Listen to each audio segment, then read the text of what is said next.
మొదటి సమూయేలు గ్రంథము 8వ అధ్యాయము. సమూయేలు వృద్ధుడైనప్పుడు తన కుమారులను ఇశ్రాయేళ్ల మీద న్యాయాధిపతులుగా నియమించును.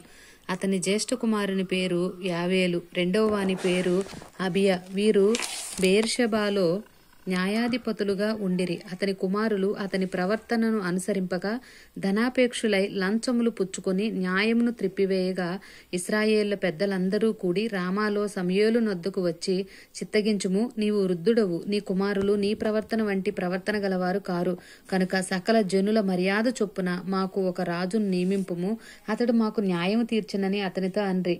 మాకు న్యాయము తీర్చుటకై రాజును నియమింపమని వారు అనిన మాట సమూయేలు దృష్టికి ప్రతికూలముగా ఉండెను.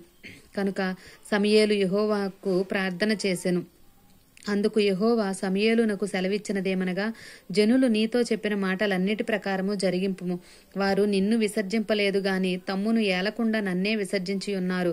వారు నన్ను విసర్జించి ఇతర దేవతలను పూజించి నేను ఐగుప్తులో నుండి వారిని రప్పించిన నాటి నుండి నేటి వరకు తాము చేయుచూ వచ్చిన కార్యములన్నిటి ప్రకారముగా వారు నీ ఎడలను జరిగించుచున్నారు.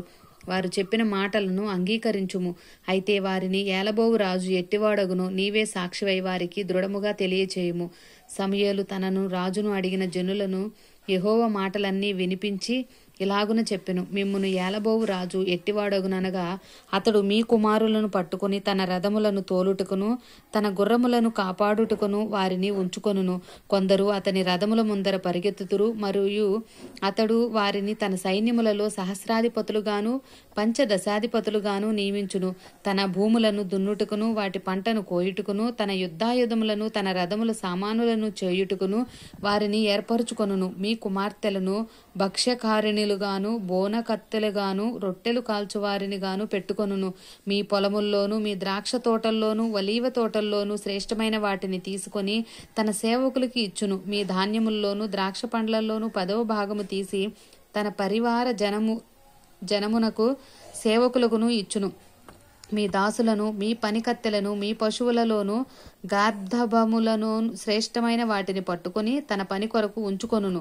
మీ మందలో 10వ భాగము పట్టుకొనును. మీ మట్టుకు మీరు అతనికి దాసులవుదురు. ఆ దినమున మీరు కోరుకొనిన రాజును బట్టి మీరు మొర్రపెట్టినను యెహోవా మీ మొర్ర వినక పోవును అనెను. అయినను జనులు సమూయేలు యొక్క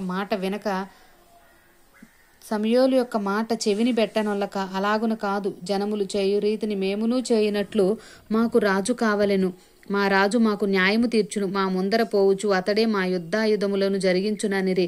సమూయేలు జనుల యొక్క మాటలన్నిటిని విని యెహోవా సన్నిధిని వాటిని వివరించెను. కనుక యెహోవా, నీవు వారి మాటలు విని వారికి ఒక రాజును నియమించమని సమూయేలునకు సెలవీయగా, సమూయేలు, మీరందరూ మీ గ్రామములకు పొండని ఇశ్రాయేలుకు సెలవిచ్చెను. ఆమేన్.